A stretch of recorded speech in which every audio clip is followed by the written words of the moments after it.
변압기도 지금까지 6배 이상 올랐고 방산주 제가 최초였었잖아요. 네. 지금도 오르고 있잖아요. 다 신고가잖아요. 보여요 그게. 진짜 인사이트는 우리 프리즘 투자자문의 홍춘욱 대표님 오랜만에 모셨습니다. 아유, 안녕하세요, 고맙습니다. 대표님. 반갑습니다. 한번 이제 근데 대표님 좀 보고 싶다라는 생각이 들 때쯤 새로운 책이 나오더라고요. 하도 열심히 책을 자주 쓰셔가지고 요게 몇 번째 책입니까? 20번째는 넘었고요. 아직 30번째는 안 된 것 같습니다. 이게 셀 수 없는. 왜 그러냐면 이제 네. 뭐 교보나 예스24나 알라딘 같은 데 가서 이제 제 이름을 검색하면 너무 많이 나와. 한 50개 나오니까 공저. 도 있고 감수가 나오니까 아, 제가 1년에 또 감수도 한 권씩 하니까 와. 이번에는 예. 홍춘욱의 최소한의 경제 토픽. 예, 정말 쉽게 쓰느라고 애썼습니다. 일부러 쉽게 쓰는 게 더 어렵죠. 그게 이제 뭐랄까 제 생각을 쫙 풀어서 강하게 저의 이슈를 주장하는 책이 있거든요. 그런 책들이 이제 인구와 투자의 미래, 네네네. 아니면 지난번에 디플레 했던. 전쟁, 밀레니얼 이코노미 같은 책들. 네. 이제 그런 책은 제가 이제 우리 한국 경제가 앞으로 어떻게 될 거다라는 좀 장기 전망, 그리고 우리 경제의 구조 변화, 또는 투자자들한테 좀 장기적으로 영향을 미칠 요인들 이런 거에 대해서 좀 힘줘서 쓰는 책. 그런데 이제 생명은 좀 짧죠. 그래요? 아무래도 이제 그 이슈가 지나가고 나면 좀 그 책의 제목 보고 벌써 이건 지금이랑 안 맞는 것 같아 이렇게 되잖아요, 보통. 그런 책들이 있는 반면 이제 제가 쓴 책 중에 환율의 미래라든가 돈의 역사라든가 그리고 이제 이번 경제 토픽 같은 책들의 저자는 좀 아들들, 학생들도 같이 볼 수 있는. 예, 저희 아들이 이제 큰 아들이 대학생, 둘째가 중학생인데 그 녀석들한테 이야기를 해볼 만한 주제로 쓰려고 애를 쓰는 그런 쉽게 재밌게 쉽게 그리고 이슈별로 쓰는 좀 긴 이슈를 이야기하면 아빠 저 방에 갈게요 그러고 나가잖아요. 최소한의 경제 토픽. 그렇죠. 14가지. 14가지. 저희가 대표적인 몇 가지만 좀 이야기를 나누려고 하는데 저도 되게 의외인 부분이 있었어요.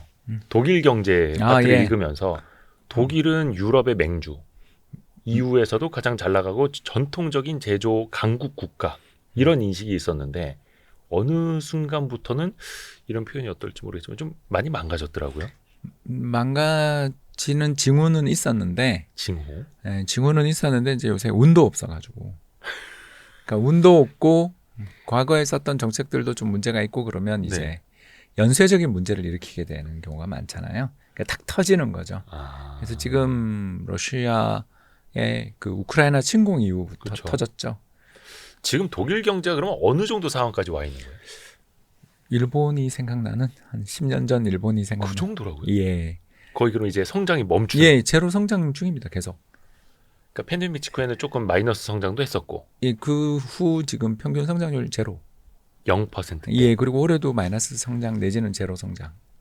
그러게요. 뭐 해봐야 뭐 0.3% 성장률 뭐 이런. 네, 이야기 이번에 나오더라고요. 뭐 상향 조정한 게 그 정도더라고요. 상향 조정. 상향 조정했어요, IMF가. 그런데 그 전에 마이너스 전망이 플러스 된 거 정도에 불과하니까 경제가 진짜 힘든 거죠. 왜 힘드냐? 뭐 이런 이야기를 이제 이유를 살펴봐야죠. 살펴보면 세 가지 정도인데 예. 이제 가장 큰 문제는 1990년 독일을 통일할 때 그때 정책이 잘못된 거고. 통일 당시에. 예, 통일 당시에 이제 독일 마르크랑 동독 마르크를 1대1로 이렇게 했잖아요. 네.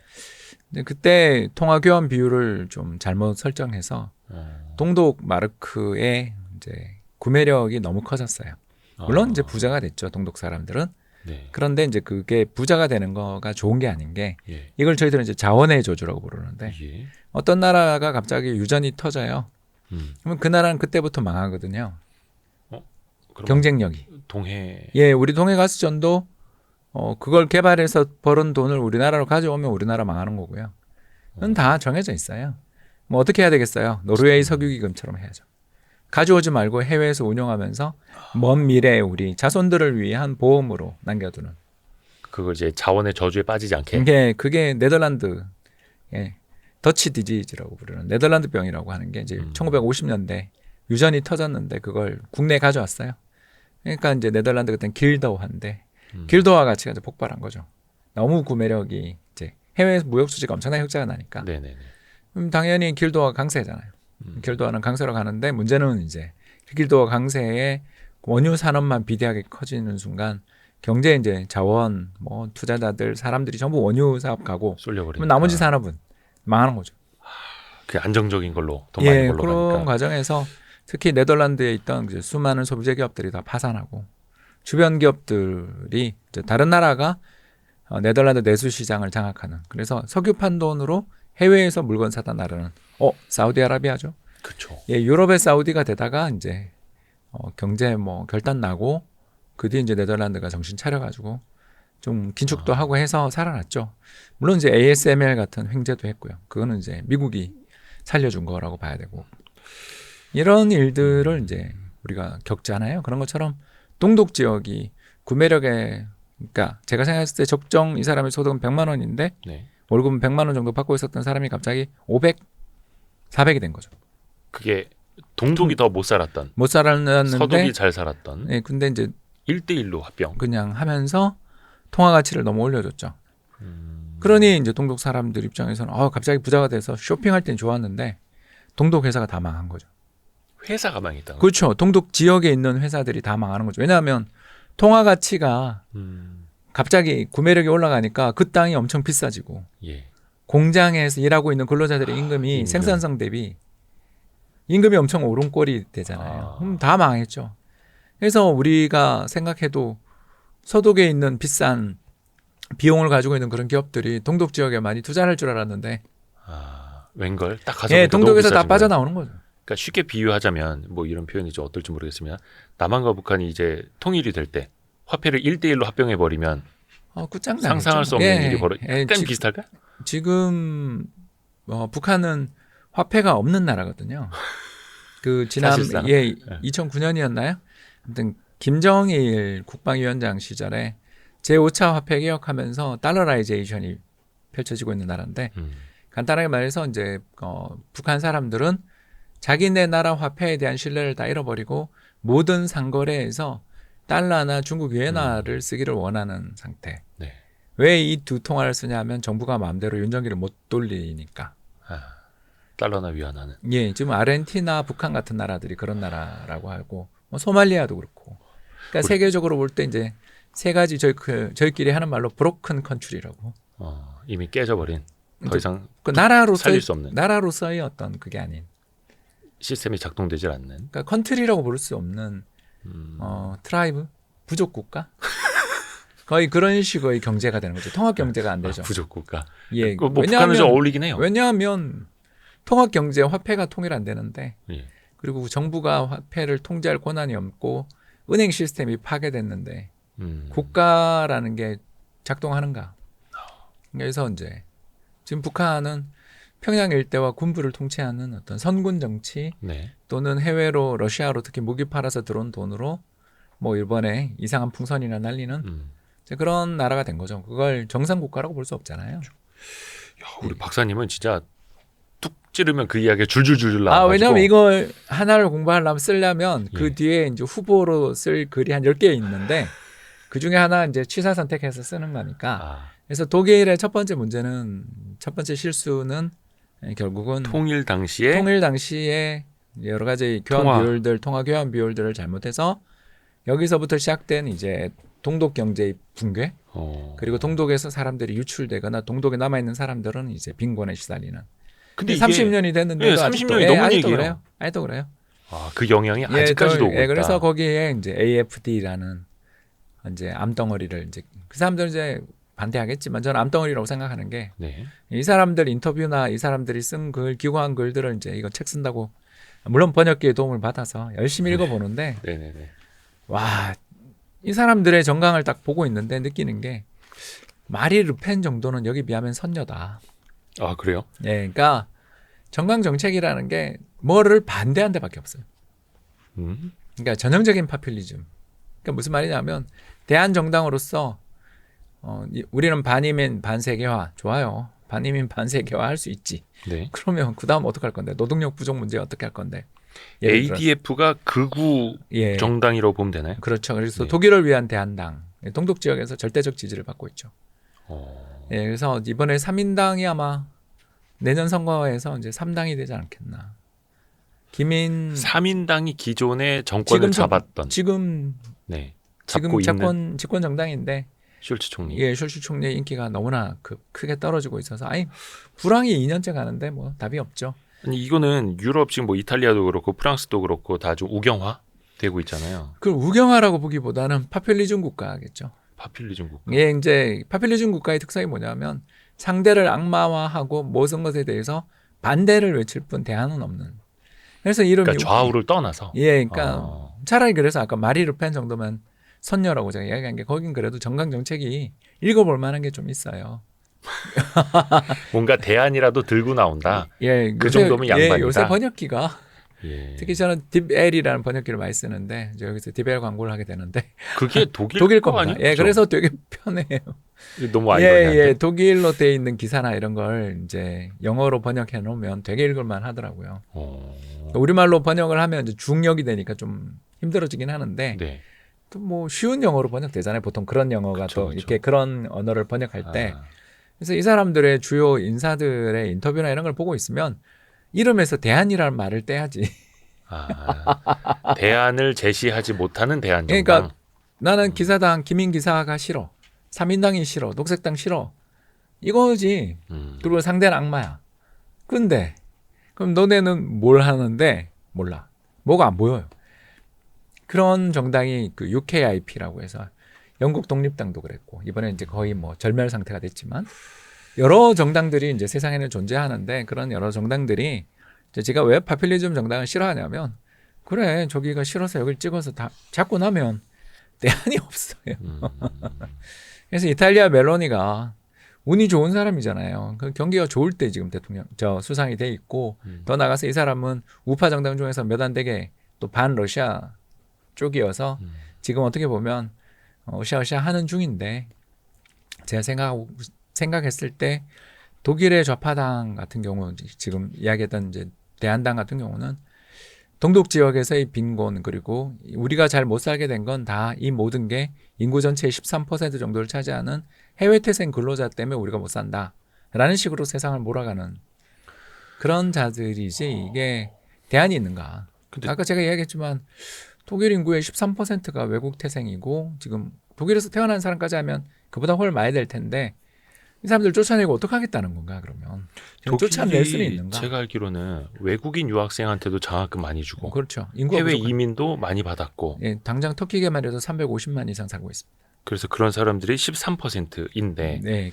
근데 또 안에서는 막 그 갈등이 생겨나는 거잖아요. 그게 이제 메르켈이 이제 두 번째 원인이 이제 메르켈인데요. 네.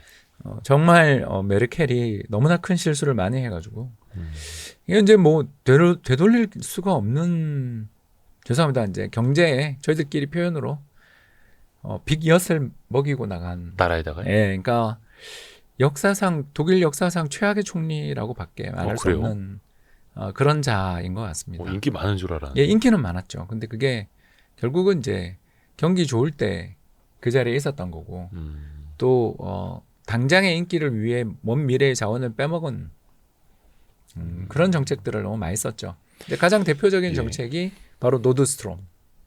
가스관. 예, 가스관을 물론 이제 그 전에 슈레드가 추진했고 슈레드는 거의 뭐 러시아 로비스트가 돼버린 인간이 됐는데 예, 그 사람한테 한번 검색해 보시면 굉장한 사람입니다. 예, 얼굴에 철판을 깔면 저렇게 될 수 있구나라는 걸 우리가 이제 알게 되는데요. 그분이 저기 한국 여성하고 뭐 그분 결혼하신 여러 번 결혼하신 분이라 여러 뭐 번 해서. 잘 모르겠습니다. 유럽 사람들 뭐 가족 관계에 대해서 우리 관심 없고요. 아니 근데 그러면은 메르켈이 실수이자 빅엿을 날린 게 두 가지가 대표적인 게 있는데 첫 번째가 탈원전 하며 탈원전까지는 이해를 하지만 러시아로부터 노드스트롬 1, 2로 그 가스 받아서 그걸로 또 중간에서 중개 역할도 하고 장사도 했어요. 네. 이게 첫 번째고 두 번째가 시리아에서 단번에 150만 명 받았잖아요. 난민을. 시리아 난민. 근데 우리도 이제 그렇고 유럽도 다 마찬가지입니다만 이민을 받을 때 최우선으로 받아야 되는 게 기술 이민이고 기술자들. 왜냐하면 여기 와서 그렇죠. 일자리를 도움이 되죠. 그것도 있지만 이 사람이 자력갱생할 수 있어야 되니까. 그렇죠. 그게 자기가 돈을 벌 수 있으면 그 사회에서 굉장히 인정하게 되는 게 세금을 낸 시민으로서 잘 살고 있는 외국인이 있다. 우리한테 굉장히 은인이에요. 고맙죠. 뭐 고맙죠. 예를 들어서 뭐 AI 전문가가 우리나라로 이민 온다. 뭐 그렇게 되면 이게 최고고요. 그래서 첫 번째가 기술 이민이고 두 번째가 뭐냐면 문화 및 종교적 동질성을 되게 중시해요. 왜냐하면 이제 이렇게 되면 이제 게토가 생기거든요. 그러니까 이제 유태인을 위한 게토만 우리는 떠올리는데 사실 뭐 게토는 어느 곳에서나 다 생기잖아요. 네. 그래서 우리 1994년에 있었던 LA 폭동 때 한국 우리 교포들 그렇게 고생하시는 거 우리 눈앞에서 다 봤잖아요. 총 들고 자기 가게 지켜야 되는. 예, 벌써 30년 전이네요. 예. 아무튼 저는 정말 생생하게 그걸 보면서 전 미국은 망했구나 그런 생각했는데 초강대국이 다시 되고 아무튼 하고 싶은 이야기는 뭐냐면 이민을 받을 때 굉장히 신중하게 받아야 하고 그리고 난민을 받더라도 그분들을 잘 교육시키고 도움을 줘서 다시 돌아가게 그 나라에 다시 그렇게 우리가 생각을 해야 되는 거지. 그냥 우리나라에 살게 하자라는 게 굉장히 위험한 선택일 수 있는 거죠. 그 가장 대표적인 나라가 스웨덴이잖아요, 지금. 스웨덴은 지금 그 이민자들끼리 양대 갱이 무법 천지 국가를 만들고 있는 중이잖아요. 원래 되게 평화로운 북유럽 국가의 모습인데. 예, 그랬는데 이제 거기도 우파가 잡기 시작하는 게 기본적으로 좌파 정당들이 이제 전 세계 근로자들의 연대를 외치는 그렇지 않습니까? 만국의 노동자여 단결하라. 공산당 선언에서 칼 마르크스가 했던 이야기인데요. 기본적으로 사회민주당은 칼 마르크스의 주장은 동의하지만 혁명을 일으키는 방식에 대해서 반대하는 사람들이잖아요. 예. 평화롭게 사회주의 국가, 공산주의 국가를 만들자라는 게 사회민주당의 뜻이지 않습니까? 그러다 보니까 이 사람들은 연대를 중시해요. 그래서 다른 나라에 살고 있는 사람들이 우리나라 와서 노동자들끼리는 국경과 민족을 초월한 존재다. 우리는 단결해야 되고 자본가에 맞서서 싸워야 한다. 단결해서 우리의 권한을 지키고 우리가 더 많은 걸 얻어내야 된다. 라는 생각을 하는 사람들인데 그 사람들의 생각대로 세상이 안 돌아가는 게 뭐 당장 프랑스에서 히잡 사건, 차도르 사건 이게 벌어진 지 벌써 10년이 흘렀지만 생생한 그런 일들이 너무나 많지 않습니까? 당장 이란에서 히잡이랑 차도르 안 썼다고 그 어린 여성들 수천 명을 죄송합니다. 때려 죽이는 사건이 이란에서 벌어지는 걸 우리는 봤잖아요. 그러니까 한국 사람들이 외신에 너무 그 선택적으로 우리가 외신을 많이 하다 보니까 제가 이야기하는 일들 중에 상당수가 처음 듣는 이야기일 텐데 저는 이제 책 한 권 쓸 때 요 한 10페이지 쓸 때 한 1000페이지 읽어야 책이 나오는 거잖아요. 아니 그 읽는다는 게 다 읽는다는 게 아니라 여기 빼먹을 게 있군 이러고 읽는 거죠. 검색용. 네. 그래서 AI를 그렇게 좋아합니다, 저는. 얘가 요약해 주니까 맞든 안 맞든. 그리고 고치면 다음에 더 정확한 번역이 나오니까 그걸 쓰는 거죠. 그래서 과연 이제 그런 식으로 여성들의 인권과 여성들의 어떤 문화적인 상징을 쓰지 않으면 그걸 죽여도 되는 그 종교 경찰이 와서 죽여도 되는 그 사람들과 우리가 함께 할 수 있는가 이런 것들에 대한 고민이 실제로 정말 현실에서 필요하잖아요. 근데 그런 거 없이 그냥 메르켈이 우리 받아 이러고 150만을 받았는데 그런 식으로 받게 되는 과정에서 이제 자연스럽게 이제 아무리 독일 국가 재정이 유럽에서 가장 튼튼한 편이라고 그러지만 일단 먹는 데다가 두 번째로 이제 그 사람들이 와서 사회에 잘 적응하고 잘 지내면 참 얼마나 좋아요. 근데 일단 언어도 안 통하지, 문화도 다르지, 교육을 받았던 기본적 교육연한이 유럽 사람들은 10년, 뭐 11년 그러고 있는데 거기 1, 2년이고 네. 독재 국가에 살다 왔기 때문에 자신의 어떤 지도자들의 말도 너무 이렇게 반박하지 않고 반증하려는 생각보다는 잘 따르는 편이고 뭐 이렇게 되니까 이제 그 독일 내에서 이제 어마어마한 개토가 생기는 거죠.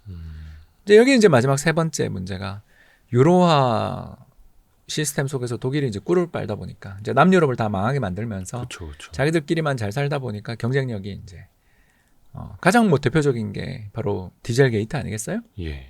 그래서 독일 차 중에 전기차 제대로 만드는 데가 어딨냐 이거죠. 저는 그 해외에 가서 책을 주로 쓰는데요. 이 책은 이제 열심히 집에서 썼는데 요새 사업하려니까 바빠서 해외여행 못 가고요. 해외는 못 나가고요. 근데 이제 연초에를 그 설이나 추석 연휴 말고는 사실 여행을 할 수가 없어요. 사업을 하면. 그때만 고객이 안 찾아오기 때문에. 네. 그래서 이제 그때 맞춰가지고 한 주씩, 두 주씩 이렇게 가서 해외에서 있고 그 해외를 가면 꼭 다양한 차를 타보거든요. 우버를 불러서. 타보면 제가 정말 솔직한 심정입니다. 저는 아이오닉 5가 최고의 전기차인 것 같다. 테슬라 Y도 타보고 뭐 X도 타보고 또 더 나가서 폭스바겐의 ID 3, 4 다 타봤고 MG 그 영국의 MG가 저 상하이 차의 전기차잖아요. 네. 그것도 타보고 다 타봐도 저는 아이오닉 5가 제일 낫더라고요. 일단 실내 공간도 공간이고 승차감도 좋고 차 디자인도 좋고. 자, 왜 이러냐? 이게 파괴적 혁신이 뭔가 뻥 벌어지는 과정에서 이전에 잘하는 것만 딱 들고 있으면 나라를 망하는 거예요. 지금 전기차라는 파괴적 혁신이 왔고 캐즘에 빠져 있을지 모르지만 그래 10년 뒤에 그럼 어떻게 될 건데라고 하면 무조건 전기차에 일단 그쵸. 투자하고 안 되면 에이 뭐 썬킹 코스트는 어쩔 수 없지 이렇게 해야지. 그게 되겠어 같은 태도를 갖고 있으면 그건 지는 거예요. 그렇죠. 일단 방향은 맞으니까. 그렇죠. 경쟁을 촉진시키고 기업들을 망하게 만들어야죠. 그렇지 않습니까? 솔직히 디젤 치열한 게이트 경쟁을 때, 예, 통해서. 디젤 게이트 때 독일 3사가 다 조작한 거 밝혀졌잖아요. 네네. 그럼 하나는 망했어야지. 제일 심한 회사가 폭스바겐이라 거기를 못 망하게 한다 치면 어떤 좀 뭔가 큰 변화가 있어야 되는 거 아니에요? 근데 그런 게 없잖아요. 그냥 다 덮고 뭐 계속 소송 중이고 선진국 국민들한테나 보상금 많이 주고 뭐. 그런 거 보면 독일차에 대한 뭐 신뢰가 엄청 깨졌잖아요. 그들은 왜 그렇게 엉망이 됐을까? 답이 대략 나오는 거 아니에요? 예, 그 남유럽 국가들 뜯어먹으면서 경쟁력 약한 유럽 내에서 자기들끼리 유로화로 방어벽을 치고 거기서 그냥 잘 먹고 잘 살다가 이제 AI 혁명 왔죠. 지금 부터 시작해서 이제 수많은 혁명이 지금 시작돼서 오고 있어요. 진행 중이죠. 로봇 혁명. 근데 뭐 당장 쿠가 같은 거를 중국에 팔았잖아. 세계 3대 로봇 회사 중에 하나인 쿠가가 네. 독일 회사인데 그걸 중국에 팔았잖아요. 벤츠 지분도 중국으로 많이 넘어가죠. 예, 뭐 그건 벤츠 사라 그러죠. 뭐 별로 저는 잘 모르겠고요. 아니 예. 그건 뭐 지분 투자야 얼마든지 할 수 있죠. 저는 그런 거에 대해서는 뭐 그럴 수 있다. 지리차로 알고 있는데요. 근데 그거는 뭐 제가 그 투자의 관점에서 볼 때 독일 차를 산 중국 회사는 잘못한 거라고 저는 생각하는 쪽이니까. 그래요? 아니, 그러니까 전기차 쪽에서 독일 벤츠의 전기차 중에 타고 싶은 차가 한 대라도 있던가요? 저는 있습니다. 예. 예, 어떤 전기차 타고 싶으세요? 그 뭐 EQ 시리즈 이런 게 EQS겠지. 이쁘게 예. 그러니까 대형차. 네. 근데 문제는 전기차 대형차는요. 네. 그 경제 전체에 미치는 탄소 배출에서 휘발유 차보다 훨씬 더 많은 탄소 배출이 나오잖아요. 그래요? 왜 그러냐면 더 큰 전지가 들어가야 되기 때문에. 예. 그래서 그 더 큰 전지와 더 짧은 주행 거리를 필수적으로 탈 수밖에 없잖아요. 그래서 전기차는 중소형차에서 아직 굉장히 경쟁력이 있고 미국 기준 렌트를 했을 때 나오게 되는 연간 비용 면에서 압도적인 경쟁력이 현대의 그 아이오닉 6 같은 그런 차들이 그 정도까지. 그 정도가 지금 렌트카에서 다른 경쟁자보다 압도적인 비용 우위를 갖고 있어요. 근데 대형차는 아직 멀었던 게 큰 차로 가면 갈수록 아직은 이 이야기는 최근에 읽은 책 왜 우리는 거대 도시로 가는가라는 책에 잘 나오니까요. 읽어보시면 좋습니다. 이제 그 전기차 정의원 교수님이 쓰신 책 네네 아닌가요? 이번에 이제 공조로 나왔죠. 예. 예, 그 우리나라 철도 관련돼서는 뭐 최고의 저자신 분들이어서 갑자기 내 책 광고하러 나와놓고 딴 책을 광고하고 있는지 저도 모르겠는데 홍춘욱의 최소한의 경제 토픽 함께하고 네. 계십니다. 예, 이 이야기가 책에 다 있습니다. 지금 제가 이야기한 이 신박한 이야기들이 저희가 다 그래서 있습니다.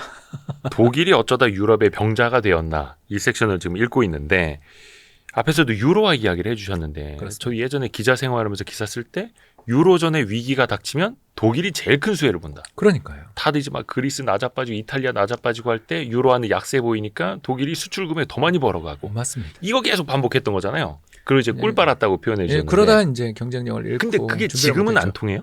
지금도 통하겠죠. 지금도 통하는데 문제는 파괴적 혁신이 와버릴 때 그 앞에서는 예, 그 이제 죄송합니다. 자기 나와바리에서 자기 영역에서 주변에 있는 나라들 이렇게 갈취하면서 잘 먹고 잘 살다가 예, 이제 갑자기 팔 게 없어지는 세상이 온 거죠. 가장 대표적인 게 전기차. 그리고 더 나가서 AI, 로봇. 그러게요. 이게 지금 제가 방금 말씀드린 전기차, AI, 로봇 쪽에서 독일 기업 혹시 한 개라도 생각나는 회사 있으세요? 근데 사실 독일이 3차 산업까지는 정말 잘해왔잖아요. 예를 들어서 뭐 자동차 뭐 전통적인 제조업뿐만이 아니라 바스프 같은 굴지의 화학회사도 있고 SAP 같은 소프트웨어 회사도 독일 기업이고 딥엘 이런 회사도 나왔고 근데 그 이유가 뭔가 좀 멈췄다는 거예요. 딥헬도 잘하는데 우리가 대규모 언어 모델이 좀 나와 있는데 이렇게 번역만 해서 딥헬이 그걸로는 될 것인가? 요새 코파일럿 번역시키면 잘하거든요. 그리고 당장 저도 그 갤럭시 노트 이번에 신형을 샀는데 네네. 영어로 이렇게 보면서 거기 번역시키면 사진 찍으면 그냥. 사진 딱 찍으면 번역이 다 되는데 번역이 너무 괜찮은 거예요. 그 안에 들어가 있는 AI가 이 정도인데 이미 이건 추가 학습이 안 되는 AI가 이 정도까지 와 있는데 굳이 유료로 디벨 결제를 해야 되나에 대해서 이제 고민이 좀 될 수도 있는 거잖아요. 저는 PDF 번역 때문에 디벨을 유료 결제해서 쓰는데 네네. 적어도 이번에 나온 갤럭시 AI를 보고 있으면 야, 이거 번역 가지고 이게 돈이 되나 이제 이게 다 공짜인데 얘는 다 공짜인데 이 이야기도 또 했으면 좋겠어요. 뒤에 아까 또 아마 합니다, 우리. 그 이야기 하신 것 같아요. 징후가 있었고 운도 안 좋았다는데 징후는 지금 세 가지 말씀을 해주신 네. 것 같고 운이 안 좋았다라는 게 대표적으로 러시아 우크라이나 전쟁일 거잖아요. 그래서 에너지 가격이 또 폭등을 했고 예, 천연가스 파이프라인 터지는 날 예, 독일 경제도 그때 큰일 터졌다. 났죠. 예, 그날 터졌죠.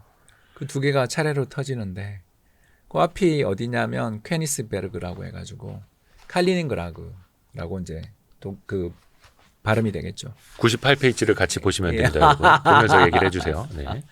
예, 거기 보면 이제 바로 앞에서 터졌어요. 칼리닝그라드 바로 앞에서 터졌어요. 그러니까 터졌다는 말씀이 그러니까 러시아가 이거 어디에서 자기네 파이프라인을 공격했다. 그래서 우리 이거 가스 다 잠궈야 돼. 그거 했던 날이잖아요. 예, 근데 그게 딴 데도 아니고 독일하고 러시아 사이에 있는 월경지라고 부르는 곳이죠. 이 칼리닝그라드가 러시아 땅입니다. 근데 그 러시아의 최대 해군 기지가 거기 있거든요. 네. 거기 바로 앞에서 터졌어요. 자, 누가 가장 이득을 보고 누가 가장 뭐 손해를 보는가를 우리가 하면 손해를 보는 데는 당연히 독일이고 이득은 어딜까? 미국이 약간 이득 볼 거고 왜냐하면 쉐일을 팔 수 있으니까. 그쵸. 그러나 러시아 입장에서는 자기들한테 경제 보복하고 있는 유럽 국가들한테 본때를 보여줄 수 있으니까 범인이 누굴까에 대해서는 아무도 모르지만 저는 아무튼 이런 리스크를 왜 무릅써야 되냐 이거죠. 경제 정책을 펼치는 사람 입장에서 러시아에 계속 러시아에 의존하게끔 만든. 그렇죠. 특히 2013, 14년에 유로 마이단 사건 벌어지면서 우크라이나의 동쪽 영토 특히 크림반도를 빼앗아갔던 게 네. 불과 뭐 그렇게 오래전 일도 아닌데 그때 러시아산 파이프라인을 가져와서 산업 경제 발전 탈원전하고 경제 발전하겠다라고 했던 그 계획은 뭔가 죄송합니다만 나사가 빠진 거 아니냐. 바보 아니냐. 어떻게 푸틴이 지금 옆에서 멀쩡한 딴 나라 쳐들어가서 땅을 뺏는 걸 보고 그 나라랑 장기적으로 우호적인 관계를 잘 맺으며 여기서 천연가스를 수입하겠다. 약간 독일이기 때문에 자만한 거 아닐까요? 그럴 수도 있겠죠. 우리가 독일인데. 예, 그리고 메르켈이 동독 출신이라 또 그런 것도 있겠고.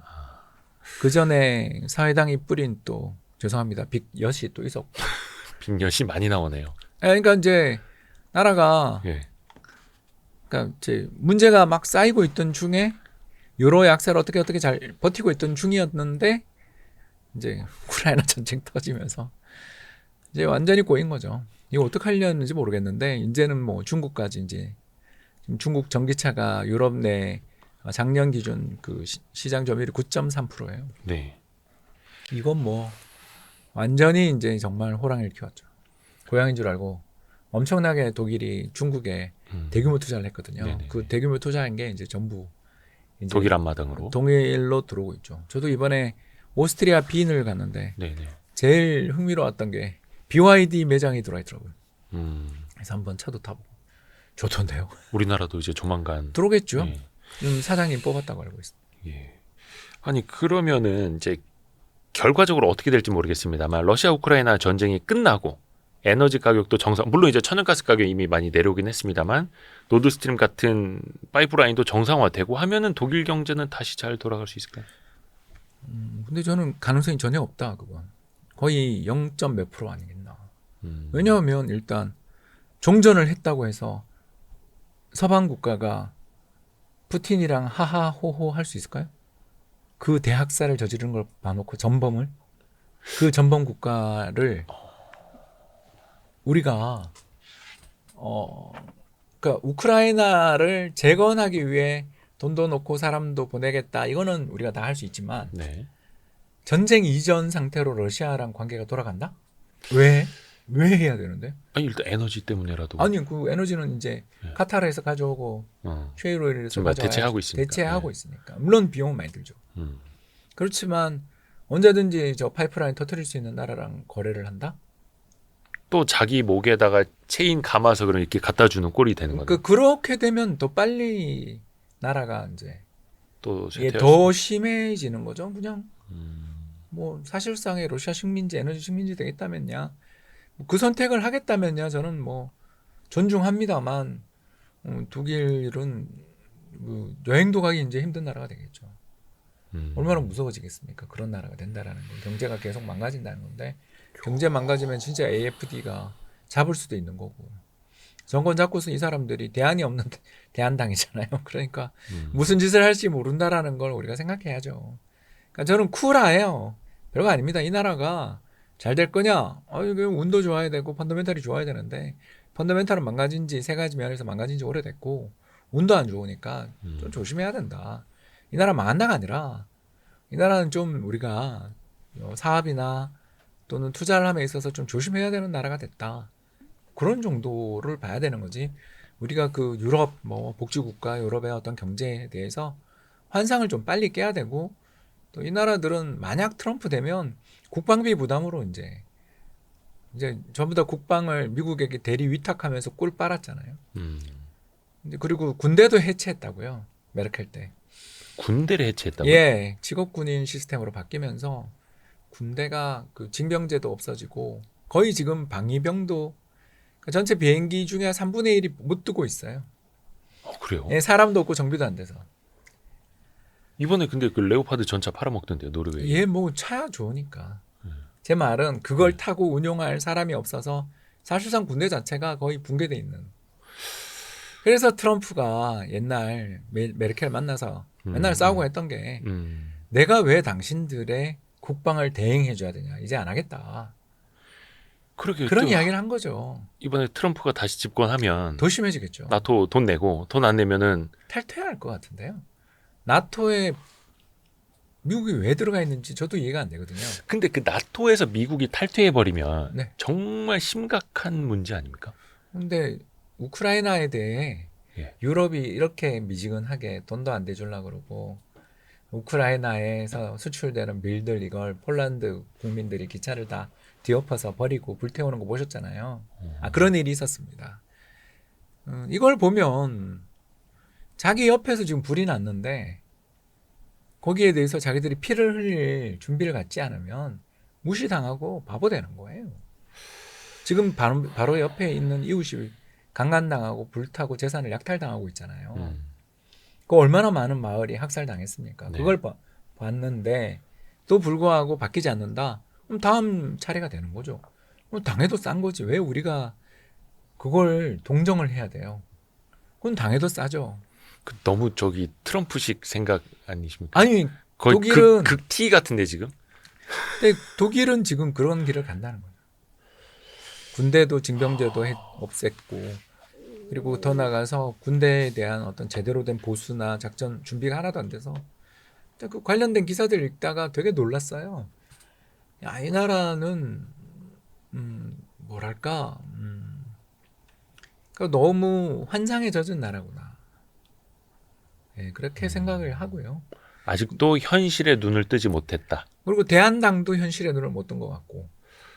그 독일 입장에서는 또 어찌됐든 간에 이제 경제는 돌아가게 해야 되니까 새로운 또 시장을 찾아야 되고. 근데 중국이랑 되게 친하게 지내더라고요. 숄츠 총리도 중국 몇 번 갔죠. 또 막 기업인들이랑 또 같이 가기도 하고. 그게 이제 그건 눈치가 없는 거죠. 예. 그게 이제 미래에 다가오게 되는 이제 불운 중에 이제 이게 또 두 번째 불운인데 트럼프 되는 과정에서 유럽 국가들이 지금 이번에 중국의 샤오펑이라는 전기차 회사에 대해서 최대 38% 관세를 부과했어요. 메이드 인 차이나 EV에 대한 텍스가 최대 38%예요. 이 지경으로 갈 정도로 유럽 전체 나라들은 대중 관세를 부과하고 중국과 관계를 이제 예전 같은 관계는 끝났다. 예. 이제 우린 너네랑 공정한 경쟁을 하자. 너네 정부에서 그렇게 전기차 산업 전광이라고 부르죠. 2차 전지, 태양광, 전기차 같은 산업들에 대해서 정부가 무제한에 가까운 돈을 빌려주고 저금리로 빌려주고 보조금을 사실상 이렇게 지급하면서 경제 산업을 키우는데 이 가격으로 우리한테 그걸 갖고 와서 덤핑을 치는 거는 불합리하니 세금을 부과하겠다. 이게 이번 관세의 목적인데 네. 이 과정에서 다른 기업들, 다른 나라는 전부 다 그렇게 해야 돼요. 그런데 지금 독일만 중국 가서 우리는 저기 중국이랑 잘 지내고 싶어요 라고 하는 거죠. 그런데 이미 제가 봤을 때 늦은 게 중국 시장에서 독일차 점유율이 예전에 40%, 30%까지 가던 게 지금 반토막 났거든요. 네. 일본도 반토막 났고요. 미국도 반토막 났어요. 한국은 이제 0이 됐고요. 거의 그렇죠. 의미가 없죠. 이게 시사하는 바는 뭐냐 하면 중국은 자기 내수 시장에서는 이제 외국 기업들하고 장사하기 싫다라는 걸 보여주는 그런 나라가 된 거잖아요. 또 거기 애국 소비도 되게 심하니까. 예, 뭐 불태우는 거 맞잖아요. H&M 매장이었나? 거기 뭐 불태우는 거 맞잖아요. 그런 식으로 본때를 다 보여주고 다른 나라 기업들을 자기네 나라에서 장사 못하게 다 만들었으면 이 날이 올 줄 대비를 해야지. 아직도 중국 시장의 미래를 못 버리고 중국한테 잘 보이려고 그러고 있다라는 거죠. 근데 그래도 어쩔 수 없이 또 큰 시장이니까 14억 인구의 그 시장이고 G2 국가고 예, 우리가 그 꼴을 당했잖아요. 우리도 어쩔 수 없이 지금 팔아야 되잖아요. 근데 소비재 중에 중국에 파는 거 하나라도 이야기해 주십시오. 그 소비재는 이제 아니 조금 그러니까 레떼르가 그렇습니다만. 나오면 안 돼요. 네? 그 밖에 물건에 박스에 예. 메이드 인 코리아라는 게 들어가 있으면 아무도 안 사요. 아, 그래서 중간재 중심으로 팔 수밖에 없고 그렇죠. 뭐 반도체도 반도체, 중간재니까. 뭐 석유화학 제품, 철강 이런 건데 반도체 제외하고 석유화학이나 철강도 이제 끝났고 거의 남아 있는 게 없어요 거의 중국과. 그러니까 우리가 적자가 나는 거지. 대중무역 적자가 나기 시작하는. 그렇죠, 그렇죠. 반도체를 그렇게 많이 파는데도 그걸 보면서 딴 나라가 그렇게 당하는 걸 보면서 쟤들 고소해 이러고 산 대가인 거죠. 그러니까 이게 저도 한때는 꿈을 가지고 세상이 조화롭게 그리고 비용 우위를 가진 나라들은 딴 산업은 접고 그것만 열심히 해서 서로가 국제 분업을 하는 게 사이좋게 행복하게 잘 살 수 있는 세상이야라고 믿은 적이 우리도 있었잖아요. 근데 이제 그 믿음이 저는 2018년 제가 크게 그때 틀렸어요. 2018년 키움증권에서 전략팀장 할 때 네. 경제 지표들이 되게 좋으니까 예. 그리고 트럼프가 정상인이라면 중국에 대해서 관세를 그렇게 부과할 이유가 없고 네. 또 그 관세가 미국의 인플레를 유발해서 연준의 금리 인상을 유발할 수 있기 때문에 관세 부과를 하는 것은 스스로 발등을 찍는 자가당착적인 정책이기 때문에 하더라도 제한적인 범위에서 할 거다라고 전망을 하고 경제를 낙관했는데 트럼프가 3번에 걸쳐서 대중관세를 인상하고 예. 또 나가서 그거에 맞춰서 파월이 보란듯이 정책금리를 그때 4번인가 3번을 연속해서 인상하면서 주식시장을 다 박살냈던 거 기억나실 겁니다. 네. 그 크리스마스의 대폭락 사태였는데 2018년. 제가 최근 한 10여 년간 가장 크게 틀렸던 해가 그 해였거든요. 왜? 트럼프를 잘못 보셨네요. 못 본 거죠. 그리고 네. 그 시대 변화를 못 읽은 거죠. 어떤 경제적 이해가 이익이 되면 좀 마음에 안 들어도 살 수 있는 거지 라고 생각하던 그런 쿨한 세상은 이제 끝났다라는 걸 제가 그때 몰랐던 거죠. 그래서 이제 6년간 지금 7년간 공부해서 이 책을 들고 나온 거죠. 그래서 왜 내가 그때 틀렸나, 그리고 그 뒤로 내가 틀리지 않기 위해서는 각국의 정치 상황과 사회적인 문화적인 그리고 인종 구성 그리고 특히 출산율 추이 같은 것들을 잘 봐야 된다. 종합적인 시각이 필요하고 그렇게 봐야 되기 때문에 투자가 난이도가 옛날에 비해서 월등하게 올라갔다. 그래서 2018년 이후 지금 보세요. 2018년 크리스마스 대폭락장, 그리고 2019년 소부장 사태, 일본이랑 우리가 싸웠죠. 2020년 코로나 팬데믹, 22년 우크라이나 전쟁, 네. 그리고 올해 지금 유럽이랑 중국 간의 무역 전쟁이 이제 시작되잖아요. 네. 지금 벌써 사건이 몇 개예요. 그러니까 상식적으로는 분석하기 힘든. 그런 거보다는 기존에 가지고 있었던 경제 지식만 가지고 우리 비교 위 이 나라에서 만드는 게 더 이익이 된다 싶으면 여기 집약하는 게 낫지. 왜 우리가 모든 걸 다 만들어야 돼? 근데 이익이 안 돼. 이게 경제학의 기본 원리인데 이 기본 원리를 파괴하는 정치 세력이 우세해지고 그 사람들이 쇠퇴할 것 같지 않다란 말이에요. 그럼 인정을 해야지. 뭐 어디서부터 그 사건이 시작됐나 생각하면 2016년 브렉시트, 2018년 트럼프의 대중 관세 부과에서부터 그 사건들이 메인스트림으로 올라왔다면 이제 인정하고 살아야 되는 거고, 그러니까 우리가 트럼프랑 잘 지내려면 그 얼마 전 트럼프가 블룸버그에서 인터뷰한 거 있었잖아요. 네. 거기서 탐 쿡이 가서 살살 비니까 애플만 예외 해주는 거 봤잖아요. 그런 것처럼 트럼프는 로비가 대놓고 로비가 통하는 상대니까 가서 지금이라도 가서 붙어서 알랑방구를 끼고 특히 미국에 투자를 많이 하고 있는 우리 기업의 대표들이 로비스트가 돼야 되는 그런 세상이 온 거죠. 국가 간의 어떤 뭐 큰 패러다임과 아이잔다를 가지고 이야기하는 세상이 아니라는 거예요, 이제. 근데 독일은 그거를 잘못 읽었다. 그러니까 그 잘못 제일 가고 반대편에 있는 나라가 된 꼴이죠. 눈치 없어서 그런 거 아닙니까? 눈치도 없고 이제 정치가 또 거기도 문제였던 거고요. 독일이 문화적으로 약간 조금 유연성이 좀 없다라는 표현도 좀 듣는데 정책적으로도 그런지 모르겠습니다만. 뭐 이제 저는 문화적인 요인, 메르켈의 어떤 성향이 친러시아적 성향이 푸틴은 그렇게 싫어했으면서도 러시아랑 관련돼 있는 경제적인 협력들은 굉장히 많았던 걸 리스크를 너무 이제 노출을 시켜버렸던 거죠. 운이 없는 것도 있죠. 그러니까 독일의 두 가지 부류는 러시아와 중국에서 비롯된 거네요. 그렇죠. 다 저쪽 블록. 앞으로 멀리 해야 될 블록한테 익스포저가 너무 크니까 큰일 난 거죠 지금. 근데 그 시대의 흐름도 잘못 읽은 거고. 여기에 이제 유로존 내에서 딴 유럽 나라들 뜯어먹으면서 너무 편하게 돈 벌었죠. 그게 또 그 바탕이 있었던 거고. 그러면 독일이 사실 그동안에 되게 이제 자랑해 왔던 게 기술력뿐만이 아니라 교육이잖아요. 네. 우수한 인재들이 많이 오고 있고 우수한 인재를 계속해서 키워내고 있고 그 가장 자랑했던 게 교육력인데 그 분야에서도 좀 요즘에 밀리고 있다고요. 예, AFD가 가장 공격하는 게 여기죠.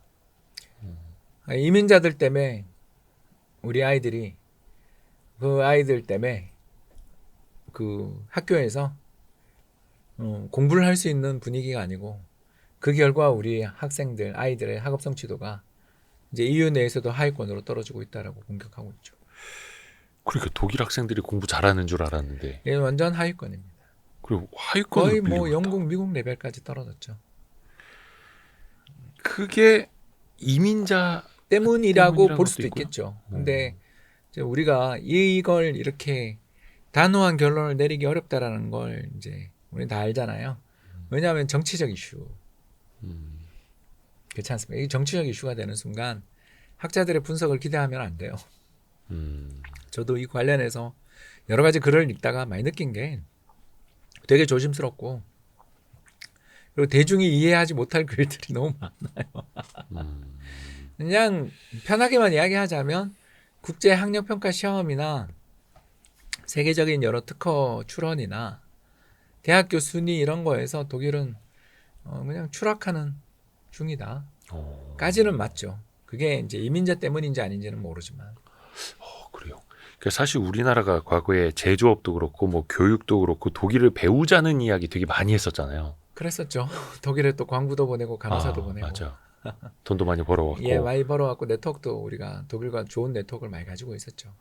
근데 통일도 그렇고 물론 이제 통일의 방식 또 교육도 그렇고 에너지 정책도 그렇고 우리가 반면 교사로 삼아야 된다라는 이런 이야기로 달라지겠네요. 그러면. 네, 그렇습니다. 그래서 이민 정책 부분에서 저는 이 독일 보면서 제가 가진 생각은 우리나라에 왔다가 고국으로 돌아가신 그 E9 비자라고 들어보셨습니까? 네네. 예, 취업 비자. 산업연수생 예. 비자라고 합니다. 산업연수생. 예, 그분들이 지금 우리나라에 한 35만 명 계시고요. 네. 올해 우리나라가 추가적으로 쿼터가 16만 9천 명 받았으니까 대략 한 50만 명 가까이 되는데요. 이분들이 이제 1990년대 초반부터 지금까지 계속 들어오고 계신 이고 5년마다 나갑니다. 네네. 그러면 수백만 되겠죠. 왔다 갔다 한 사람들. 예. 근데 그분들 중에 우리나라 말도 잘하시고 기술도 있는 분들을 선별해서 이민 받으면 그 가족을 이민을 받으면 어떻겠는가. 두 가지를 다 해결할 수 있거든요. 약간 어떻게 보면 기술력이나 이런 걸로 검증이 된. 검증이 될 경우 또 시험도 쳐야 되겠죠. 뭐 한국어 시험 같은 거 좀 치고. 자, 이러면 좋은 게 뭐냐면 가족 단위로 받으면 되게 좋아요. 아. 네, 그래서 일단 아시겠지만 그분들이 안정을 갖게 됐고요. 그리고 또 이분들이 우리나라에서 일을 하고 고국으로 돌아가셔서 되게 대부분 다 한국에서 번 돈으로 잘 사세요. 잘 살고 계시는 분들한테 우리나라한테 오라고 이민을 오라고 그러면 이제 인센티브를 드려야 되겠죠. 네. 뭐 여러 가지 아이들 대학 보낼 때 어떤 좀 다른 전형을 만들어 준다든가 아니면 이분들 오실 때 이제 우리가 어떤 그 뭐랄까 직업들 관련돼 있는 특정 직업 관련돼 있는 분들 위주로 뽑는다든가 예를 들어서 지금 조선소 네. 예, 이런 데로 뽑는다든가 아니면 지금 시설 채소 재배하는 그런 쪽으로 지금 E9 비자가 제일 많이 가고 있거든요. 그런 쪽 농업 쪽 관련돼 있는 업무를 하신다라는 전제로 그 직업을 만들어 놓고 뽑는다든가 이러면 충분히 정착이 가능하고 두 번째는 우리말을 잘 하시니까 물론 이제 사장님 나빠요부터 배우시겠지만 옛날 말입니다. 옛날 말. 예 요새는 좀 덜하더라고요. 예. 아무튼 우리나라는 그게 되게 큰 백그라운드거든요. 참고로 제가 이제 그러면 그 사람들 받아서 우리가 얼마나 그 노동력에 도움이 되겠어라고 말씀하실 분들이 있을 것 같아서 하나 이야기하자면 지난 한 해 동안 필리핀에서 해외로 이민 간 사람이 200만 명이 넘습니다. 필리핀 사람이요? 한 나라만. 필리핀에서 한 나라. 다른 나라로 이민 네. 가서 그렇게 많다고요? 예, 얼마 전 니케이 아시아에서 보도된 걸 봤는데 거기 인구 1억이잖아요. 네. 인구 1억인데 2%가 해외로 매년? 나가는 거죠. 그리고 또 출산율도 높아서 인구가 안 줄어요. 이 사례가 시사하는 바는 간단해요. 우리가 무작정 해외에서 이민 받자가 아니라 이렇게 좋은 풀이 있잖아요. 지난 30년 이상 동안 만들어 놓은 좋은 풀들이 있고 또 우리가 최저임금 10,000원이 이번에 넘었는데 태국이나 베트남이나 이런 나라들 최저임금에 비해서 태국보다는 아니지만 베트남이나 이런 나라에 비해서 우리나라 최저임금이 10배가 높아요. 그러니 우리가 이 정도 최저임금 일자리를 중심으로 한 6,000노동 일자리들을 그런 분들 또 우리나라에 대해서 잘하는 분들을 뽑는다라면 충분히 한번 대안이 될 수 있지 않나. 한국에 대해 잘 알고 이 나라에 대해서 가서 살아야 되겠다고 결정하신 분들은 아무래도 우리 사회에 정착하려는 문화적으로 함께 동화되려는 생각을 가지신 분들이 많이 오지 않겠는가. 아니, 그런 면에서 이제 독일은 반면교사죠. 그렇죠. 저러면 안 되는 거죠. 한때 정말 잘 나가던. 하지만 지금은 물론 한 20년 전인가요? 그때도 유럽의 병자라는 타이틀이 붙었던 적이 있었습니다만 독일을 네, 반대로 배워보자. 예. 네, 통일 직후에 그랬죠 그때. 중국 이야기 넘어갈까요? 네, 좋습니다. 중국도 이제 박사님이 하실 말씀 정말 많습니다. 일단은 저는 그거 좀 여쭤보고 싶어요. 중국 경제가 물론 이제 많이 성장률이 둔화됐다고는 합니다만 G2의 국가인데 그래도 4몇 %는 성장하고 있지 않습니까? 이 정도면은 사실 우리나라하고의 성장률보다 훨씬 더 높은 건데요. 거의 2배 가까운 건데요. 이 정도가 저성장의 늪이다 이렇게 볼 수 있을까요? 예. 왜 그러냐면 너무 경제 성장은 세 가지로 구성되잖아요. 네. 이제 첫 번째가 뭐냐면 노동력 투입, 두 번째가 자본 투입, 네. 세 번째가 기술 이렇게 볼 수 있습니다. 네. 근데 이제 첫 번째 노동력 투입은 이제 우리도 그렇고 중국도 그렇고 끝이 났고요. 이제 감소하면 인구가 감소하지 감소하니까. 줄 수밖에 없고 특히 그 근로자당 노동 시간이 줄어요.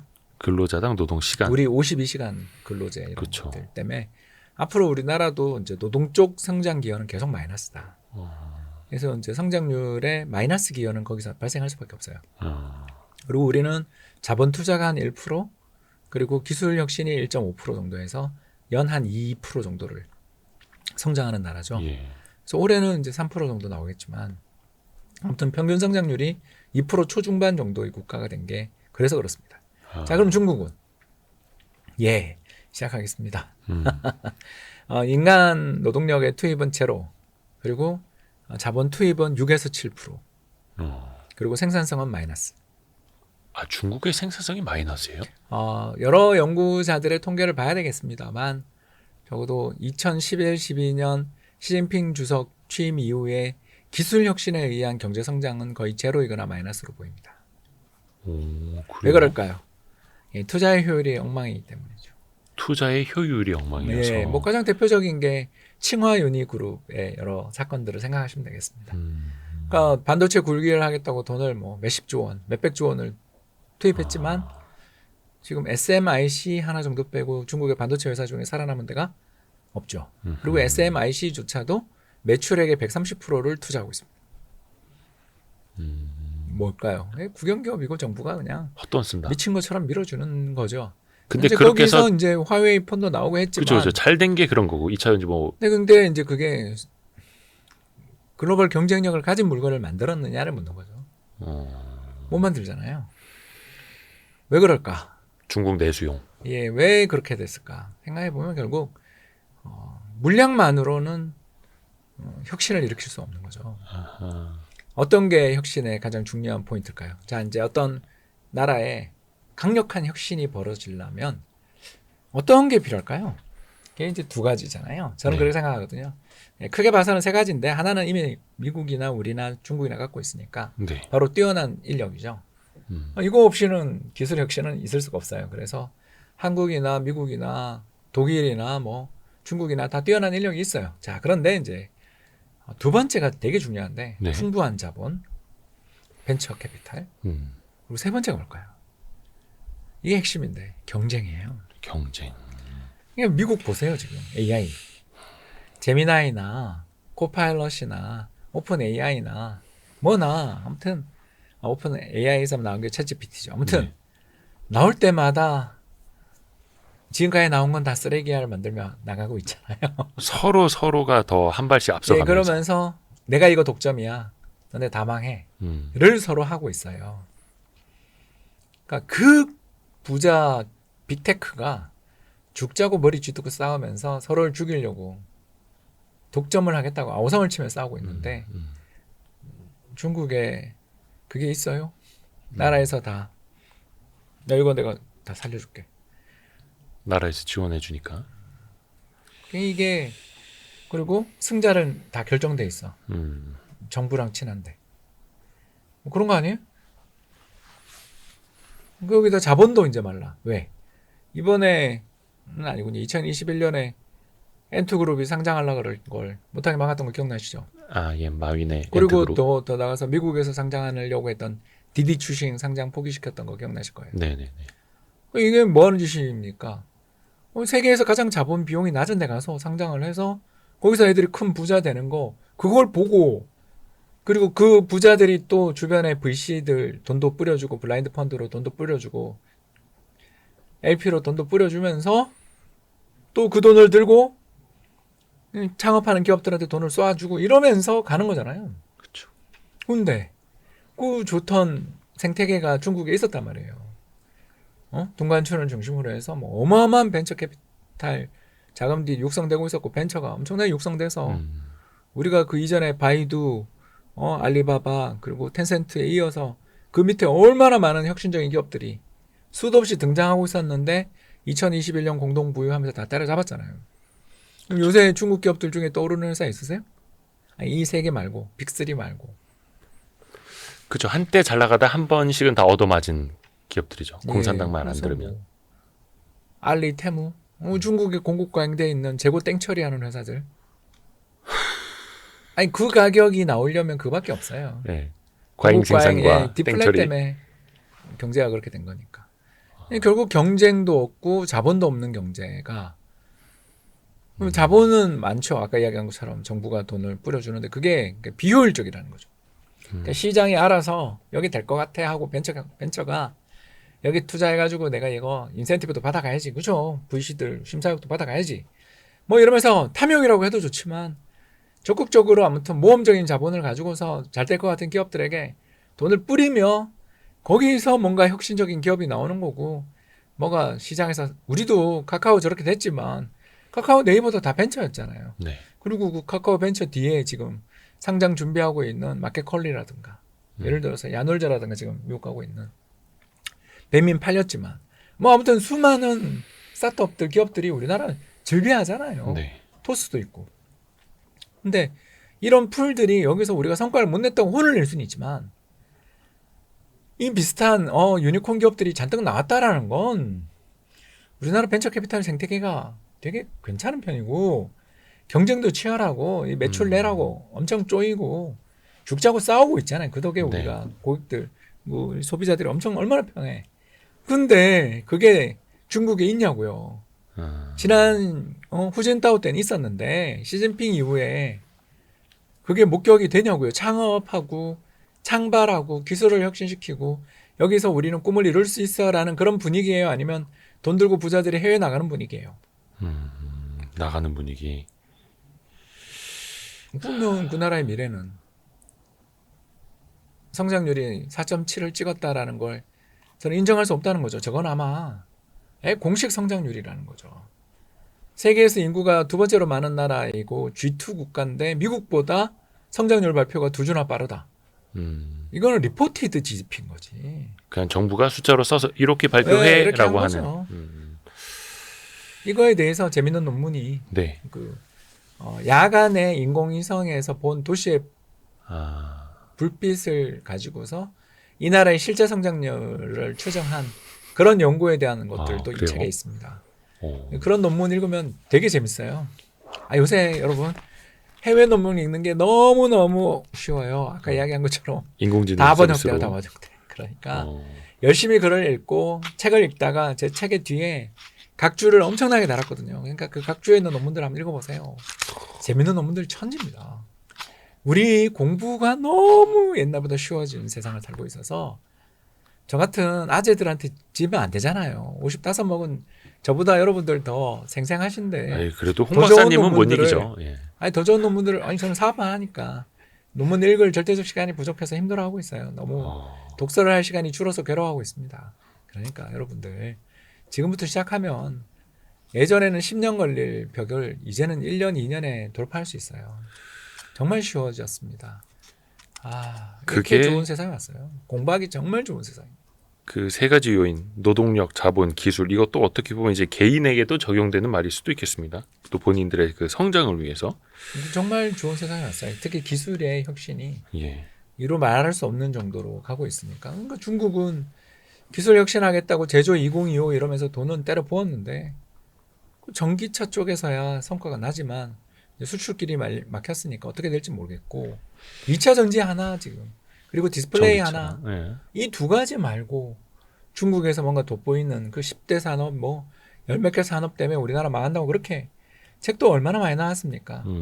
근데 그 산업 중에 2차 전지랑 전기차 일부 빼고 태양광 근데 그 전부터 1등이었고 그렇죠. 그것도 많이 만드는 거니까. 그게 뭐 있냐 이거죠 제가.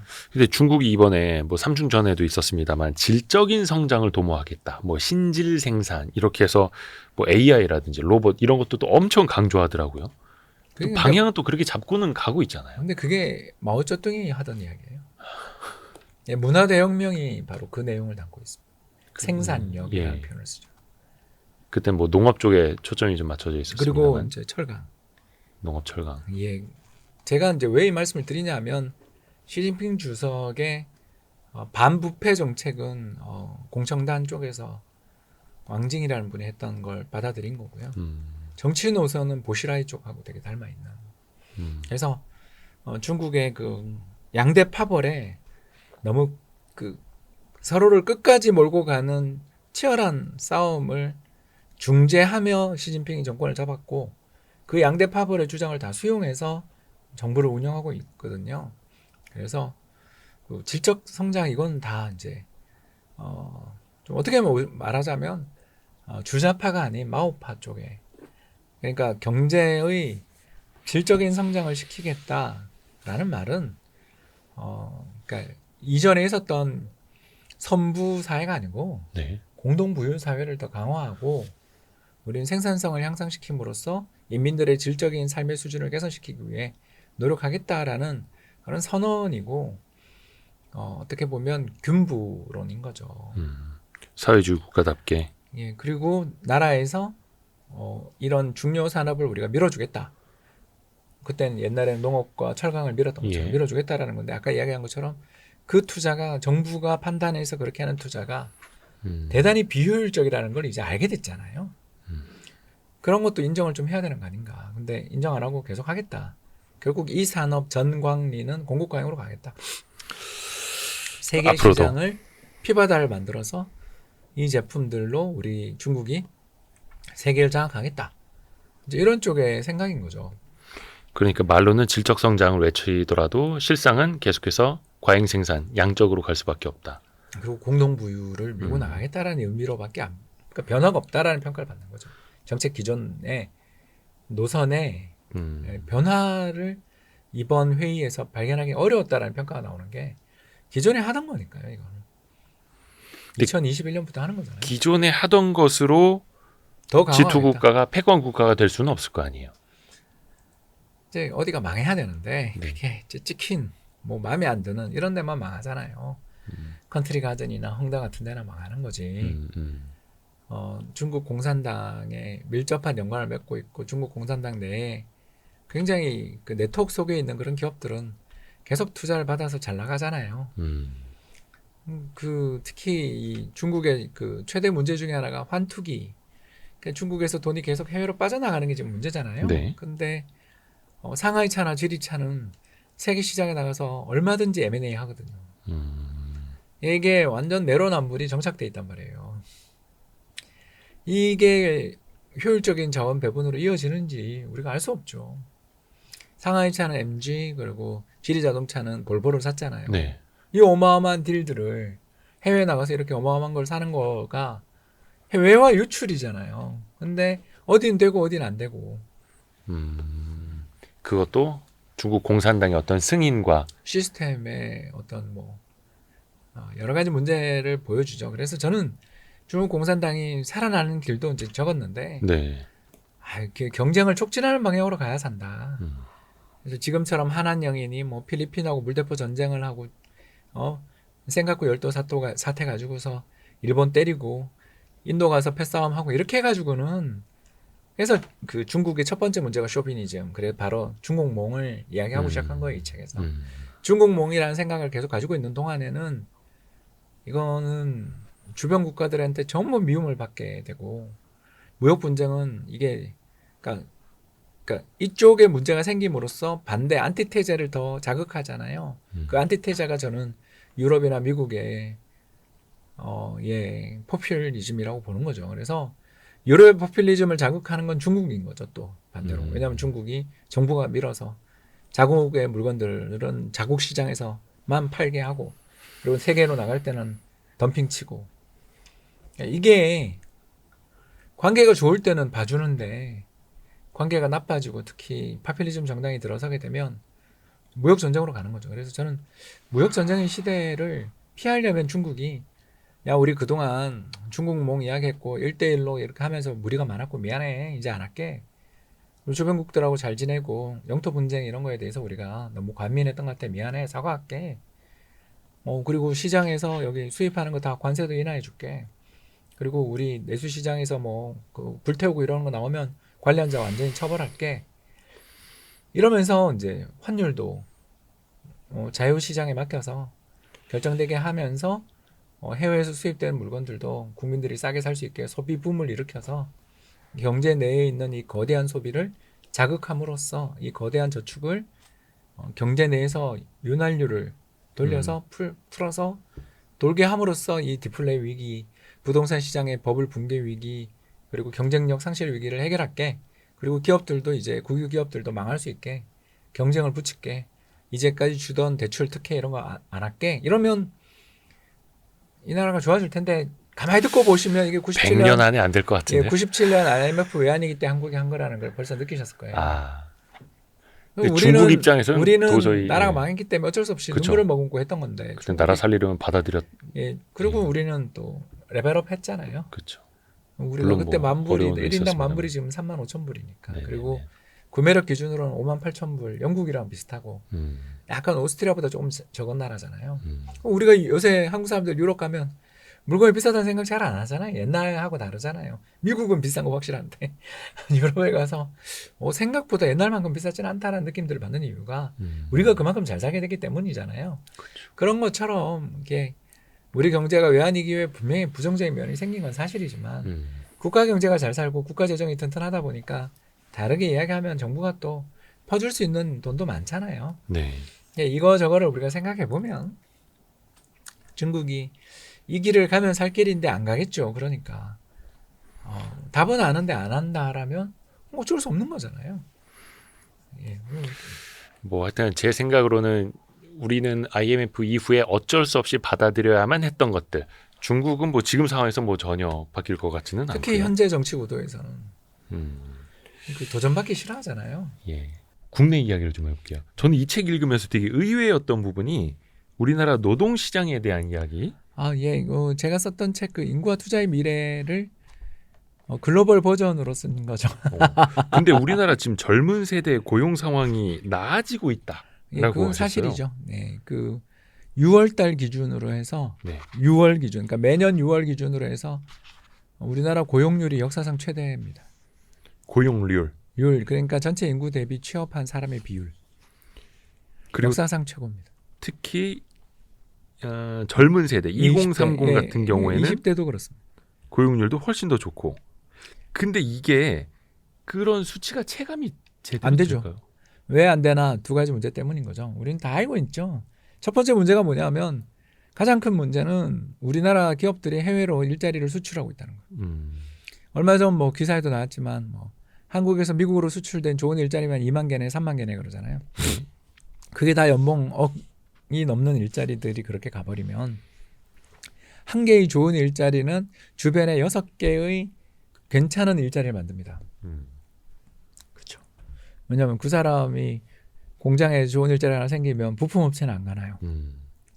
도로 항만 SOC 투자는 안 하나요. 옆에다가 또 학교는 안 짓나요. 건물은 안 짓나요. 집은 안 짓나요. 그러니까 하나의 일자리가 좋은 일자리가 생기면 주변에 6개의 좋은 일자리가 괜찮은 일자리가 생기거든요. 네. 그러니까 우리나라에서 2만 개의 일자리가 미국으로 유출됐다라는 걸 맥스로 보면 한 10에서 15만 개 정도 되는 굉장히 괜찮은 네. 납배도 정도는 되는 일자리가 유출됐으니까 그 일자리만큼 취업하려는 젊은 사람들한테 좋은 일자리 공급이 안 된다는 게 첫 번째겠죠. 그게 가장 크고요. 이제 두 번째가 저는 기계과의 슬픔을 이야기할 수 있다라는 거죠. 그러니까 현대차가 난 정 회장이 우리나라 3세 경영인 중에 탑이라고 생각하는데요. 네. 아무튼 이 정 회장이 얼마 전에 재밌는 이야기 했잖아요. 이제는 내연기관 엔진 개발 안 하겠다. 네. 네. 이거에 대해서 BMW 회장이 우리는 한다. 맞받아치고 막 싸우는 거 봤잖아요. 네. 저는 그걸 보면서 독일의 미래가 없다. 저는 그런 생각을 참 많이 했거든요. 왜 그런가? 그 기존에 만들어놓은 엔진이 나빠서 개발하는 게 아니라 우리 현대차는 암만 더 좋은 엔진을 만들고 저기 뭡니까? 다카르 랠리에 이번에 또 WRC 이런 데서 우승하는데 한국 차가 우승해요. 예. 근데 아무도 안 알아주잖아요. 아니 솔직하게 이야기하자고요. 왜? 차는 브랜드예요. 그 세계에. 럭셔리 카는 브랜드잖아요. 그래서 현대차 입장에서는 제네시스 암만 잘 만들어도 미국에서는 좀 팔리지 유럽에서 안 되잖아요. 유럽에서 제네시스 본 적 없잖아요. 우리가. 한국차, 기아차는 현대차, 기아차는 전부 저가차란 말이에요. 아직도 유럽에서. 시장 점유율 2등, 3등까지 올라와도 브랜드 차이라고. 그러니 이럴 게 없는 입장에서는 nothing to lose의 입장에서는 파괴적 혁신이 왔을 때 승부를 걸 수 있다고요. 아니 지금 우리가 만들어 놓은 내연기관 자동차 얼마나 엔진 좋은데 여기서 더 개발하려고 하면 몇천억 드는데 개발하기보다 이미 개발되어 있는 거 쓰면 되지. 대신 우리의 모든 총 동원된 잠재력 능력은 전기차 간다 하고서 싱가포르 공장을 만든 거잖아요. 그렇죠. 싱가포르 완전 자동화로 가잖아요. 예. 그런 식으로 가는 회사와 야 우리는 내연기관 자동차가 훨씬 좋아 이런 걸 볼 때 우리는 저 파괴적 혁신이 벌어질 때 절대 기업가가 하면 안 되는 게 뭔지를 딱 보여주더라고요. 파괴적 혁신이 뭐냐? 아주 경제 내의 시장 전체 내의 마이너한 부분에서 뭔 변화가 생겼고 어설퍼. 근데 그게 소비자들이 거기 반응하기 시작해요. 그러나 나머지 90%, 95% 시장이 훨씬 더 크잖아요. 네. 그러면 기존 기업들은 95% 시장에 눈이 멀어서 파괴적 혁신을 수용하지 않아요. 그런데 이럴 게 없는 소수의 기업들이 파괴적 혁신을 도입하면서 그게 메인스트림으로 가게 러닝 커브, 그 생산성의 향상을 통해 확 올라가는. 가격을 떨어뜨리면서 시작되는 거죠. 그걸 불을 땡기는 게 테슬라이고 BYD인 거잖아요. 예. 그리고 그거에 대해서 가장 잘 따라가는 기존 플레이어는 현대기아차잖아요. 그러니까 거기도 예전 한때 그 좌초 자산이 너무 많다. 이런 이야기도 있었고 그래서 저 회사는 PER 5배면 충분해. 이런 이야기 들었던 회사잖아요. 근데 파괴적 혁신을 잘 하고 있는 거고. 전기차 쪽으로 이제 과감하게 또 가면서. 좋은 게 이제 매년 1000회에서 1500명씩 나가니까 그 전동화를 극력 저지하려던 노조님들이 약간 매년 이제 1000에서 2000명씩 나가고 계시죠. 정년퇴직. 예, 그래서 현대기아차의 판관 비율이 엄청나게 떨어지고 있거든요. 판매 관리비가 엄청 줄고 있어요. 그러니까 고임금 이제 연세 드셨던 분들이 정년퇴직하고 그리고 전동화랑 맞지 않는 전공이신 분들이 나가시는 거죠. 그래서 아까 그 기계과의 슬픔이라고 말씀하셨죠. 그렇죠. 그래서 우리나라 기업들의 이익 성장이 올라가고 있고 또 고환율도 이어지고 그러니까 일자리는 생기는데 그 일자리에 대해서 이제 두 가지 문제가 생긴 게 첫 번째는 아까 말씀드린 해외로 일자리 수출, 두 번째가 이제 본격적인 이야기인데 우리나라 대학에서 AI 혁명, 로봇 혁명, 전기차 혁명이 왔는데 여기에 맞는 졸업자를 얼마나 만들고 있는가. 사실 그게 파괴적 혁신의 씨앗인데. 우리는 그쪽이 개판이잖아요. 한국의 이제 최대 문제는 교육이죠. 교육. 예, 한국의 최대 문제는 초중고까지 잘 키워놓고 대학 가서 다 망가뜨리는 게 한국 교육의 특징이잖아요. 왜 그럴까? 전공 미스매치를 조정을 못 하잖아요. 그리고 우리나라는 교육부에서 초중고의 학생들에서 쓰는 돈의 절반 정도만 대학에 써요. 그러면서 대학 등록금은 10년 넘게 동결. 그러니까 오히려 너무 어릴 때 그 교육의 자원이 또 투입이 되는 거죠. 뭐 그것도 나쁘진 않죠. 나쁘진 않은데 비슷하게 대학에 써야 되는 거 아니냐. 그래서 얼마 전 그 감사원에서 교육부 평가 보고서 보는데 감사 보고서를 보는데 그런 것도 봅니다. 저는 안 보는 보고서가 거의 없는 것 같은데 그거 보면 나오더라고요. 이대로 학령 인구 줄면 2050년과 60년에 초등학교 학생 한 명당 7천만 원 쓰나? 네. 이게 뭐 하는 짓이에요? 돈이 남아 돌죠. 학령 인구 줄면서. 그 돈을 대학에 써야죠. 대학 구조조정에 인센티브를 줘야죠. 그러니까 저도 학부 사학과 출신이잖아요. 근데 솔직히 예. 사학과 졸업생이 그렇게 많을 필요는 없잖아요. 아니, 뭐 이제 학생이 없는데. 수요 면에서 수요단에서 그러면 거기 전공의 TO를 줄여서 이공계 또는 의대 이번에 정원도 늘리니까 의대로 확 늘리면 학교도 좋고 학생도 다 좋아요. 그러면 누가 제일 반대하냐면 교수님들이 제일 싫겠죠. 그럼 그 교수님들한테 보상을 줘야 될 거 아니에요. 교양 전공 선생님이 되잖아요, 강제로. 네. 밑에 대학원생들도 거느리고 있었던 선생님이 이제 대학원생은 없겠죠. 요새 누가 특히 여기까지만 제 친구들이 다 이제 박사들이 많아서 네. 저 방송 보고 혼낼 수 있어서 이제 저 동문회도 가야 되기 때문에 아무튼 제가 하고 싶은 이야기는 네. 그와 같은 전공 조정을 해결해 주는 방법은 돈이에요. 그렇지 않습니까? 그리고 이공계 전공은 또 시설비가 엄청 많이 들어요. 교수님들 몸값도 비싸. 그러니까 그걸 나라에서 해줘야죠. 안 그러고는 벚꽃 피는 순서대로 망하는 이걸 그렇죠. 막을 수가 없어요. 그러니까 돈만 뭐 뿌려봐야 공항 짓고 철도 놓고 뭐 그래봐야 예쁜 상징물 만든다고 해봐야 꽃게랑 저기 블랙 박쥐 황금 박쥐 만든다고 지역 사회가 살아나는 게 아니잖아요. 거기 학생들이 거기서 일할 수 있는 좋은 직장과 좋은 전공을 가진 대학들을 대학이 폐교되는 순간 그 지방은 끝장이잖아요. 그런 구조조정을 인센티브를 나라가 줘야죠. 그러니까 우리나라가 문제가 없는 게 아니에요. 우리도 되게 많은 문제가 있죠. 그러나 아까 이야기했던 독일이나 중국 사례를 보면 저긴 지금 신기술에 대해서 아무 생각이 없는 것 같아. 경쟁과 도산과 그죠? 채찍, 시장 경쟁, 압박 이런 게 그 나라를 살리는 거라고 할 때 우리는 그게 너무 강한 나라잖아. 이것도 너무 강해요. 전부 AI 하고 있잖아. 그렇죠. 네. 근데 그 AI를 하고 있는데 왜 우리가 탑으로 잘 못 올라가냐? 대학 문제도 있는 것 같다라고 이야기를 하는 거죠. 교육. 그래서 대학도 구조 조정을 해야 되고 거기에도 필요하다면 예산을 또 과감하게 투입을 해야 되는 거고. 그 예산이 남아도니까. 교육 예산. 또 지방교부금도 있고요. 그렇죠. 종종 또 지적해 주시는 바죠. 그게 200조예요. 예. 계속 교육 예산이랑. 근데 지역의 지방의 주민 수는 주는데 왜 공무원은 넣냐고요. 이거 전형적으로 죄송합니다. 망조가 든 거 아니에요? 이걸 구조조정을 해야죠. 그러라고 대통령을 뽑아놓고 국회의원을 뽑는데 우리도 이제 그건 안 되잖아요. 당장 이번에 국민연금 2018년이 가장 결정적인 정말 최고 중요한 타이밍이었는데 그거 안 했지. 2023년도 안 했지. 이런 식으로 우리는 국민연금 고갈의 날로 가잖아요. 이런 사례에서 보는 것처럼 우리나라 정치가 파퓰리즘으로 가고 있는 거죠. 우리도. 당장 자기한테 표되는 것만 하고 나머지는 모두 다음 세대에게 미루는. 그리고 상대를 악마화하고. AFD랑 뭐가 달라지는가? 독일의 극우정당. 하고 닮아가잖아요. 나쁜 예. 면을. 그러면 안 되는 거죠. 우리나라처럼 이렇게 경제가 튼튼하고 그렇지 않습니까? 경쟁도 치열하고 혁신 국가가 그러면 안 되죠.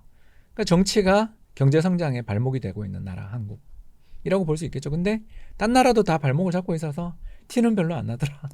그렇죠. 뭐 어느 나라나 이 정치 상황이 다들 비슷비슷합니다. 네, 그래서 일본이 지금 제일 미래가 밝죠.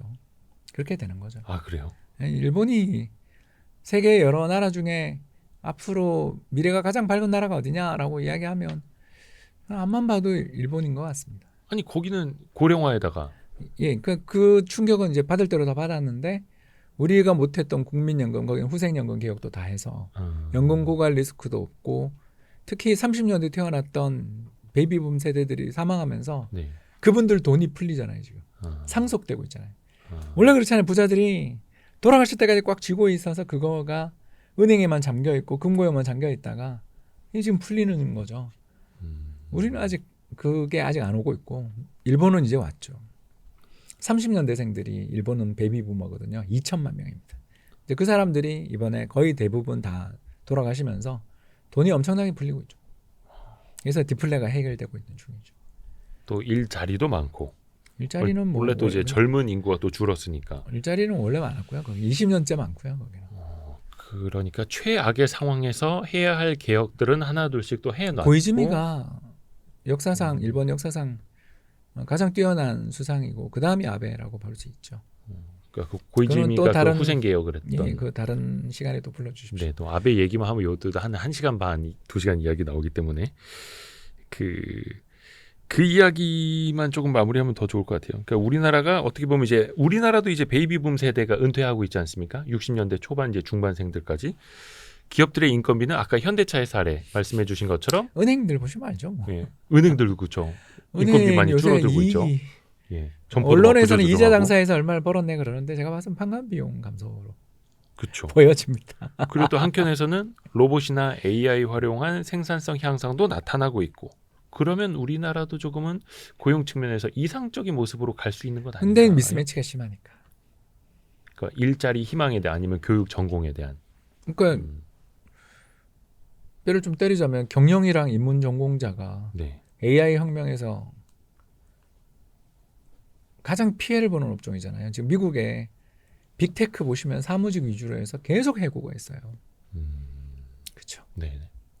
AI의 최대 피해 업종이 어디예요? 화이트 칼라. 화이트 칼라 같단 말이에요.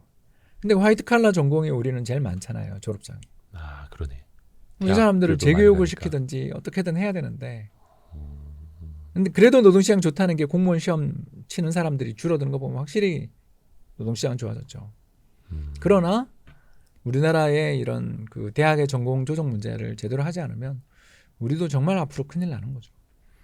이 좋은 기회를 놓칠 수 있다. 그 산업에서의 파괴적 혁신뿐만이 아니라 교육에서의 파괴적 혁신이 사실은 더 중요하다 이렇게 또 읽히기도 하네요. 네, 뭐 이거 하시는 분은 저는 무조건 찍어드리겠습니다.